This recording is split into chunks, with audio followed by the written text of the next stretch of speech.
আরে আরে কি হয়েছে? তোমরা দুই জায়গায় মিলে ঝগড়া করছো কেন? দিদি কেন আমার শাড়ি পরবে? এত হিংসা কেন? তোমার এই সংসারে কোনো জিনিস ভাগাভাগি হবে না, যে যখন যেটা খুশি ব্যবহার করবে। সব জিনিসটা সবাই ব্যবহার করতে পারে না দাদা।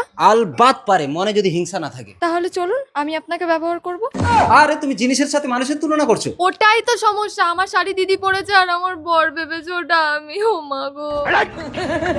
এই মদন, আমি বুঝতে পারিনি দাদা। কাপড় খোল। খুলছি।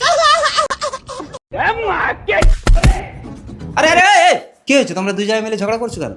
দিদি কেন আমার শাড়ি পরবে?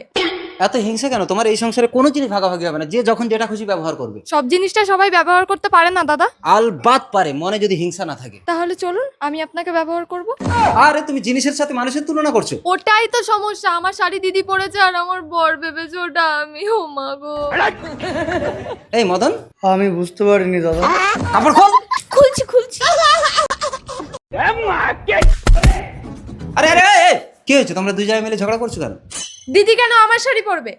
এত হিংসা কেন? তোমার এই সংসারে কোনো জিনিস ভাগাভাগি হবে না, যে যখন যেটা খুশি ব্যবহার করবে। সব জিনিসটা সবাই ব্যবহার করতে পারে না দাদা।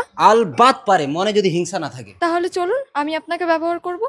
আরে তুমি জিনিসের সাথে মানুষের তুলনা করছো। ওটাই তো সমস্যা, আমার শাড়ি দিদি পরেছে আর আমার বর ভেবেছে ওটা আমি। ও মা গো। এই মদন, আমি বুঝতে পারিনি দাদা। কাপড় খোল। খুলছি।